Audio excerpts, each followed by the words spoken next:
Praise the Lord. கிறிஸ்துவுக்குள் எனக்கு மிகவும் பிரியமான என் அன்பு சகோதர சகோதரிகளே, ஆண்டவராகிய இயேசு கிறிஸ்துவின் நாமத்தினாலே உங்களுக்கு மிகுந்த சமாதானமும் நல்ல சரீர சுக பலமும் இருதயத்திற்கு மிகுந்த ஆறுதலும் உண்டாவதாக என்று நான் உங்களை வாழ்த்துகிறேன். பிரியமானவர்களே, தேவனுக்கு பயந்து அவருடைய வழிகளில் நடக்க தங்களை முழு இருதயத்தோடு ஒப்புக்கொடுக்கிறவர்களுக்கு விரோதமாக மனிதர்கள் எந்த விதத்தில் எந்த கண்ணிகளை வைத்தாலும் கூட அந்த கண்ணிகளிலே அவர்கள் கால்கள் சிக்கிக்கொள்ளாதபடி ஆண்டவர் தமக்காய் காத்திருக்கிறவர்களுக்கு ஒரு மெய்யான விடுதலையை கொடுக்கிற தெய்வம்.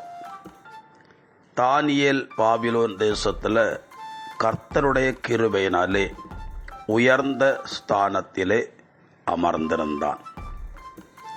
அவனுடைய அந்த உயர்வை அந்த தேசத்தில் உள்ள மற்ற அதிகாரிகளால் ஏற்றுக்கொள்ள முடியாமல் போனது.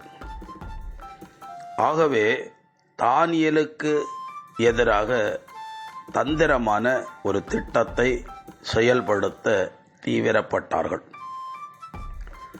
தானியேலை எந்த விதத்திலும் குற்றம் கண்டுபிடிக்க அவர்களால் முடியாமல் போனதினாலே தானியேலை எப்படியாவது ஒரு பழியில சிக்க வைக்க வேண்டும் என்று சொல்லி 30 நாட்கள் எந்த தேவர்களிடத்திலும் யாரும் மன்றாடவே கூடாது, என்ன தேவையாய் இருந்தாலும் ராஜாவிடத்தில் முறையிட வேண்டும், அப்படி செய்யாதவர்களை சிங்க குகையிலே போட வேண்டும் என்று சொல்லி ஒரு சட்டத்தை இயற்றும்படி ராஜாவுக்கு அவர்கள் நெருக்கடி கொடுத்தார்கள். யாருக்கு விரோதமாக இந்த சட்டம் வரப்போகிறது என்பதை ராஜா அறியாதிருந்தார். ராஜாவும் அந்த சட்டத்திற்கு சரி என்று சொல்லிவிட்டார். தானியேலோ இந்த சட்டம் நடைமுறைக்கு வந்த பிறகும் தன் வழக்கத்தின்படி ஒரு நாளைக்கு 3 வேளை அவன் தேவனை நோக்கி ஜெபித்தான். இதை குற்றப்படுத்தி இந்த தானியேலை சிங்க குகைக்குள்ளே தள்ளுவதற்கு ராஜாவை கட்டாயப்படுத்தினார்கள். ராஜாவோ தானியேலை காப்பாற்ற விரும்பினார். அதிகாரிகளோ அதற்கு எதிராக கூட்டம் கூடினார்கள். வேற வழி இல்லாததுனால தானியேலை சிங்க குகையிலே கொண்டு வந்து போட்டார்கள். இதோட தானியேலுக்கு சரித்திரம் முடிந்தது என்றுதான் அதிகாரிகள் சந்தோஷப்பட்டார்கள். நான் நினைக்கிறேன், அந்த ராத்திரி முழுவதும் தானியேல் சிங்க குகையில் இருந்தார். தானியேல் சிங்க குகையில் போவதற்கு காரணமான அதிகாரிகள் அந்த ராத்திரி முழுவதும் ஆடல் பாடல்களோடு தங்கள் சந்தோஷத்தை வெளிப்படுத்தி இருப்பார்கள். ஏன்னா தங்களுக்கு மேலாக வந்தவன், அதாவது தங்களுக்கு மேலாக அந்நிய தேசத்தை சார்ந்தவன் தங்களுக்கு மேலாக அதிகாரியாய் இருப்பதை ஏற்றுக்கொள்ள முடியாததால் இப்படி ஒரு சூழ்நிலையை ஏற்படுத்தினார்கள். ஒரு ராத்திரி முழுவதும் சிங்கத்தின் மத்தியில் தானியேல் இருந்தார். அது ஒரு அசாதாரணமான சூழ்நிலைதான். ஆனாலும் தேவன் தம்முடைய தூதனை அனுப்பி சிங்கங்கள் தானியேலை சேதப்படுத்தாதபடி சிங்கத்தின் வாயை கட்டினார்.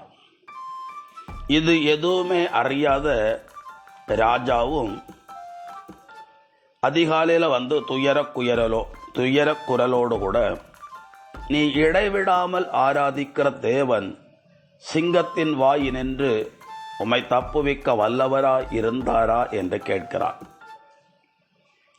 பிரியமானவர்களே, சாதாரண மனுஷனோ கூட சமாதானமாய் வாழ முடியாத காலம் இது.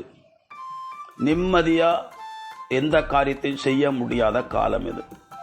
ஆனால் தானியேல் சிங்கத்தின் மத்தியில் ஒரு ராத்திரி முழுவதும் ஒரு சேதம் இல்லாமல் அவன் காணப்பட்டான். காலையில் ராஜா தான் துயரக்குரலோடு, நீ இடைவிடாமல் ஆராதிக்கிற தேவன் உன்னை விடுவித்தாரா என்று கேட்கிறான். உள்ளே இருந்து பதில் வரும் என்று அவன் எதிர்பார்த்தானா தெரியாது. ஆனால் ஒரு பதில் வந்தது, ஆண்டவர் என்னை பாதுகாத்தார் என்று. கடைசியில் என்ன நடந்தது என்று சொல்லி தானியேல் புஸ்தகம் 6ஆம் அதிகாரத்தை வாசிக்கும் போது நம்ம காணலாம். தானியேலை வெளியில் எடுத்துக்கொண்டு தானியேலை சிங்கக்குகையில போடும்படி கட்டாயப்படுத்தின அத்தனை அதிகாரிகளையும் குடும்பமாக அந்த சிங்கக்குகைக்குள்ளே தள்ளினார்களாம். அவர் சிங்கக்குகைக்குள்ளே விழுவதற்கு முன்பாகவே சிங்கங்கள் அவர்களை கடித்து குதறி கொன்று போட்டதென்று எழுதப்பட்டிருக்கிறது. அசாதாரணமான ஒரு சூழ்நிலை உங்களுக்கு எதிராக நீங்கள் வேலை செய்கிற இடத்திலேயோ அல்லது வேற ஏதோ ஒரு சூழ்நிலையில் ஒரு அசாதாரணமான சூழ்நிலையை மனிதர்கள் ஏற்படுத்தும் போது நீங்கள் பயப்பட வேண்டியதில்லை. ஆனால் தேவனை உறுதியாய் பிடித்து கொள்ளுங்கள், நம்புங்கள். அந்த அசாதாரணமான சூழ்நிலை ஏற்படுத்தினவர்கள் வெட்கப்பட்டு போகும்படி கர்த்தரை நம்பியிருக்கிற உங்களை ஆண்டவர் நடத்துவார். நான் ஒரு வசனத்தை வாசிக்கிறேன். எசாயா தீர்க்க தரிசன நூல் 54ஆம் அதிகாரம் 14, 15 ஆகிய வசனங்கள். நேர்மையில் நீ நிலைநாட்டப்படுவாய், ஒடுக்கப்பட்ட நிலை உன்னை விட்டு அகன்று போ. நீ அஞ்சாதே, திகில் உன்னை அணுகாது. எவர்களாவது உன்னை எதிர்த்து கூடினால் அவர்கள் என்னிடமிருந்து வந்தவர்கள் அல்ல. உன்னை தாக்க வரும் எவனும் உன் பொருட்டு வீழ்ச்சி உறவான். இது சத்தியம். இது தேவனுடைய பிள்ளைகளுக்கென்று கொடுத்திருக்கிற ஆண்டோடைய வாக்கு தத்தம். இதன்படி கர்த்தர் உங்களை எல்லா காலமும் நடத்துவார்.